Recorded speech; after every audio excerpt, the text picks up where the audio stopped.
قد يكون مطار أربيل ونظيره في السليمانية أحد الأمثلة على انسجام العلاقة بين إقليم كردستان والدولة العراقية، فهنا يدخل الزائر إلى الإقليم بتأشيرة زيارة تصدرها الحكومة المركزية الفيدرالية من بغداد.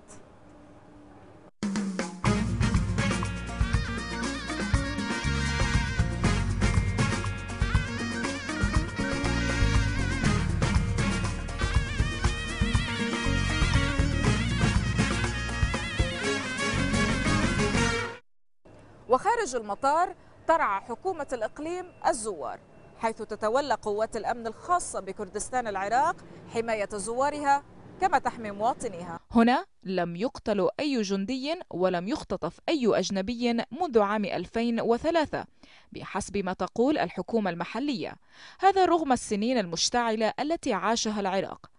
لكن في ذاكرة الإقليم عديد من مشاهد الألم والموت، كان آخرها ما تعرض له على يد نظام الرئيس العراقي الراحل صدام حسين، ومنها صورة هذا الرجل وقد احتضن ابنه لحظة فراقه الحياة عام 88.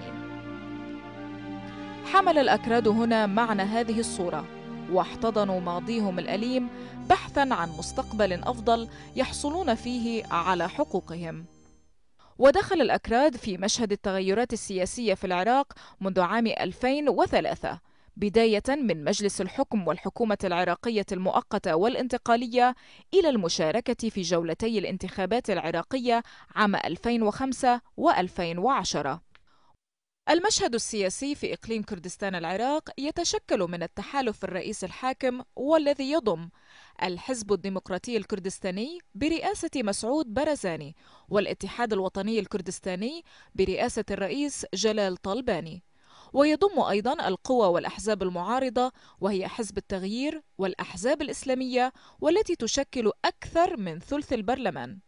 ورغم التنوع الحزبي إلا أن الأطراف السياسية المختلفة طالما تلتئم تحت موقف واحد باحتواء من الرئيس برزاني، كما حصل في توحيد القائمة الكردية وأيضا مبادرته التي لعبت دورا في تشكيل الحكومة المركزية العراقية، فيما انتخب جلال طلباني وهو أحد رموز الأكراد العراقيين رئيسا للعراق لدورتين متتاليتين. وسجلت المرأة الكردية أدوارا بارزة في المشهد السياسي الكردي، ودخلت لأول مرة في القضاء ونافست الرجل في جميع الميادين. المرأة هنا في إقليم كردستان تعمل كضابطة، تعمل كمحامية، تعمل كقاضية، تعمل كمهندسة، كدكتورة، فليس هناك أي حدود لعمل المرأة الكردية. مرأة جريئة، مرأة مقتحمة، وتستطيع أن تثبت وجودها وبكفاءة. لكن السياسة داخل إقليم كردستان حكاية أخرى، فتجربة أكراد العراق الديمقراطية قد تكون قصيرة، لكنها أصبحت نموذجا يندر في هذه المنطقة.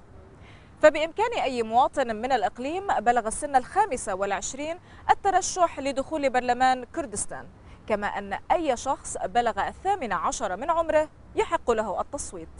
فقد وضع أكراد العراق السلاح وآلام الحروب وبدأوا العمل السياسي داخل إقليمهم، فلهم حكومة منتخبة يرأسها الدكتور برهم صالح منذ عام 2009. الحكومة الائتلافية في كردستان العراق تعكس تنوع سكان الإقليم من كرد وتركمان وكلدان وآشوريين وسريان ويزيديين. حكومة إقليم كردستان تتخذ من أربيل عاصمة الإقليم مقرا، وتتولى إدارة محافظات أربيل والسليمانية ودهوك.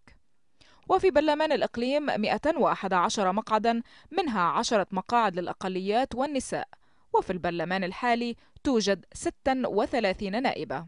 أما عن شكل العلاقة بين الإقليم والدولة العراقية، فهذا البرلمان يتقاسم السلطات التشريعية مع المؤسسات الاتحادية في مجالات الجمارك، الطاقة الكهربائية، التخطيط العام والموارد المائية الداخلية.